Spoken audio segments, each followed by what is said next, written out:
Breaking news చూస్తున్నాం. BRS పని అయిపోయిందని సొంత పార్టీ నేతలే ప్రచారం చేయడంపై కేసీఆర్ ఆగ్రహం వ్యక్తం చేశారు. అందుకే 10 మంది ఎమ్మెల్యేలు పార్టీ మారారని చెప్పారు.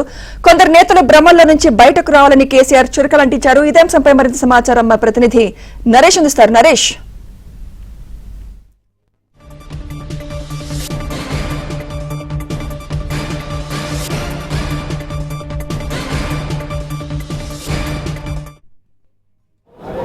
బీఆర్ఎస్ విస్తృత స్థాయి సమావేశంలో కేసీఆర్ ప్రసంగం ముగిసింది. సుదీర్ఘంగా దాదాపు గంటన్నరకు దగ్గర గంటన్నర పాటు కేసీఆర్ అనేక అంశాల గురించి పార్టీ నాయకులకు వివరించారు. ముఖ్యంగా పార్టీ నిర్మాణం, బీఆర్ఎస్ పార్టీని తిరిగి పునర్నిర్మాణం చేయడమే లక్ష్యంగా ఈ సమావేశం జరిగింది.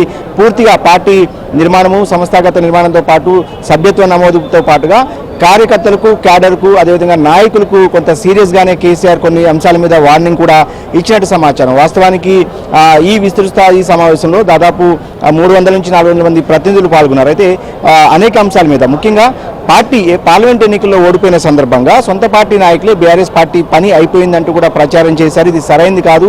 అలా ప్రచారం సొంత పార్టీ నాయకులే ప్రచారం చేయడం వల్ల సుమారు 10 మంది ఎమ్మెల్యేలు పార్టీని వీడారు. నైరాశ్యంలో మరికొందరు కూడా వీడే అవకాశం ఉన్నప్పుడు కూడా వీడే అవకాశం ఉన్న నేపథ్యంలో తాము తీసుకున్న నిర్ణయాలతోనే ప్రస్తుతం ఎమ్మెల్యేలు కొనసాగుతారు. ఇది సరైనది కాదు. పార్టీ నాయకులంతా కూడా రానున్న లోకల్ బాడీ ఎన్నికల కోసం కష్టపడి పనిచేయాలంటూ కూడా కేసీఆర్ సూచించారు. అదేవిధంగా సీఎం రేవంత్ రెడ్డి కూడా కొన్ని చురుకలు కూడా అంటించిన పరిస్థితి.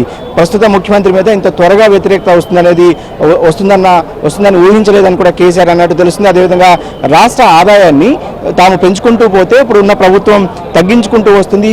అప్పుడు ఎవరైతే అధికారులు పనిచేశారో ప్రస్తుతం ఆ అధికారులే ప్రస్తుతం ప్రభుత్వంలో పనిచేస్తారు. కానీ ఈ ప్రభుత్వానికి అధికారులతో పని చేయించుకోవడం చేత కావట్లేదు అంటూ కూడా కేసీఆర్ కొన్ని కమెంట్స్ చేసినట్టు ఇంటర్నల్గా మనకున్న సమాచారం. వాస్తవానికి గత 2-3 రోజులుగా రాష్ట్రంలో కొన్ని పరిణామాలు చూస్తాం. ముఖ్యమంత్రి రేవంత్ రెడ్డి కూడా అధికారులను ఉద్దేశించి కొన్ని కామెంట్స్ కూడా చేస్తూ వస్తారు. సో ఈ నేపథ్యంలోనే కేసీఆర్ చేసిన కామెంట్స్ కూడా రాజకీయంగా కొంత ఆసక్తిని కలిగిస్తున్నాయి.